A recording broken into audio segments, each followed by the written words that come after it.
Some books you read and some books you experience. Hermann Hesse's Siddhartha is definitely the second kind. It's this incredible story about finding real, genuine inner peace. And here's the twist. It tells us that the secret isn't hidden away in some ancient scroll or wise teaching. Nope, it's found in the messy, beautiful, sometimes gut-wrenching journey of just living. Okay, this quote right here, this is everything. This is the key that unlocks the whole story. Right from the get-go, Hesse is telling us, hey, there's a huge difference between knowing something in your head and understanding it in your soul. It's the difference between knowing the path and actually walking it. He draws this really sharp line in the sand. See, knowledge is the stuff you can be taught. It's facts, it's ideas. It fills up your head like water in a cup. But wisdom, wisdom is totally different. You can't be taught wisdom. You have to earn it. It's what you get from your own messy, lived experience. It doesn't just fill a vessel. It actually satisfies your soul. And Siddhartha's entire life is about crossing that massive divide. So to see how he does it, we're going to follow his journey through these 6 key stages. Think of it as our roadmap to understanding his path to wholeness.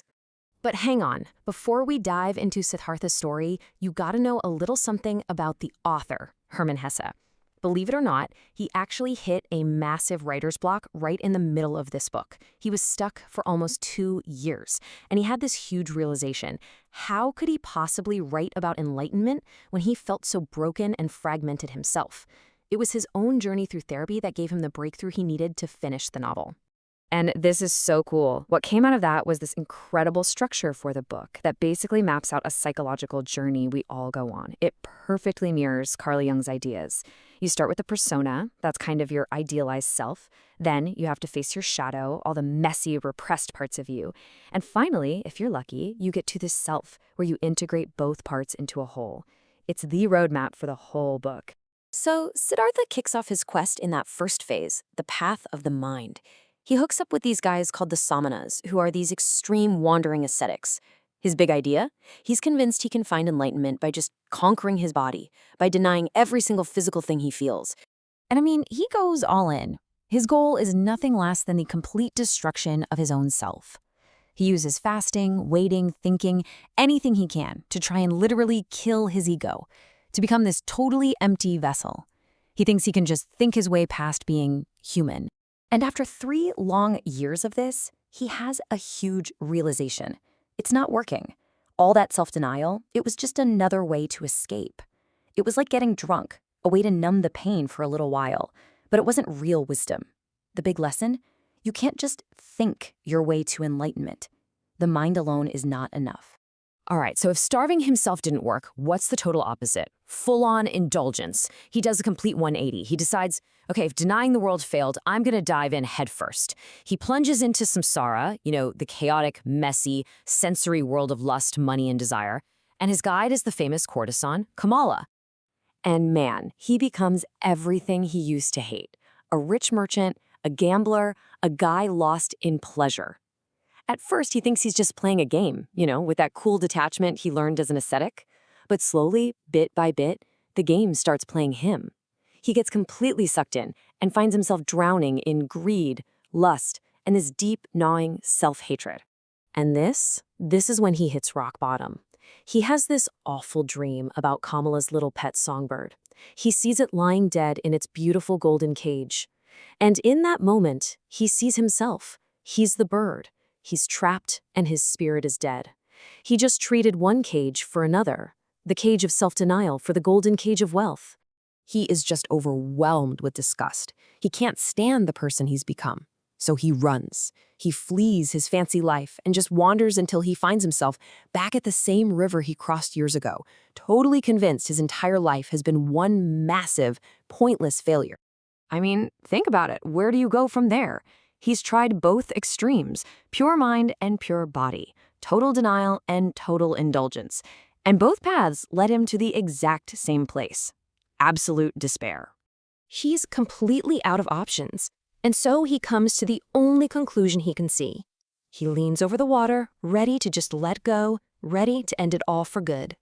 But right then, at his absolute lowest point, when his ego is just completely shattered, something deep inside him wakes up. He hears a sound, the sacred word Om, the sound of the universe itself. And that one sound, pulls him back from the edge. The old, tired, broken Siddhartha is allowed to drown, not in the water, but in his own spirit, and make a way for something new to be born. He wakes up a different person. He decides to stay right there, by the river, and becomes a simple ferryman. And he has a new mentor, an old, wise ferryman named Vasudeva. But Vasudeva doesn't lecture him. He doesn't give him doctrines. He teaches him the single most important skill he's ever learned: how to truly, deeply listen to the river. And this is the giant breakthrough. This is it. As he listens day after day, he starts to understand. Time isn't a straight line. The river is everywhere at once, at its beginning in the mountains, in its middle, and at its end in the ocean, all at the same time. And if time is an illusion, well, then so is the separation between a sinner and a saint, between good and evil. It's all part of the same thing happening right now. So years go by, and one day, his old friend Govinda shows up. Govinda's an old monk now, but he's still searching, still looking for a teacher to give him the right words, the right formula. But Siddhartha knows words aren't the answer anymore. So instead of talking, he just tells Govinda to kiss his forehead. And when he does, Govinda is thrown into this unbelievable vision. He sees Siddhartha's face change and flow into 1,000 other faces. It starts with a fish, dying, its mouth open in pain. Then he sees both the murderer and the victim at the exact same instant, their fates locked together. He sees the raw, passionate energy of creation, of life being made, without any judgment at all. And then he sees death, cold, still, and quiet. Life and death, creation and destruction, they aren't separate things happening one after the other. They're all part of the same eternal cosmic dance, happening all at once. And what holds all of this chaos, all the pain and the beauty together? A single, perfect, peaceful smile. A smile of complete acceptance. The very same smile he once saw on the face of the Buddha. It's the smile that understands that every single piece of this crazy puzzle, the good, the bad, the ugly, is all divine. In the end, Siddhartha looks at a simple stone and realizes it's not just a stone. It is already everything it could ever be. It's soil, it's an animal, it's God, it's Buddha. The final lesson of the book is that you don't find wisdom by running away from the world. You find it by learning to love the whole thing exactly as it is. And that really makes you think, doesn't it? What's the worthless stone in your own life that might, just might, already be everything?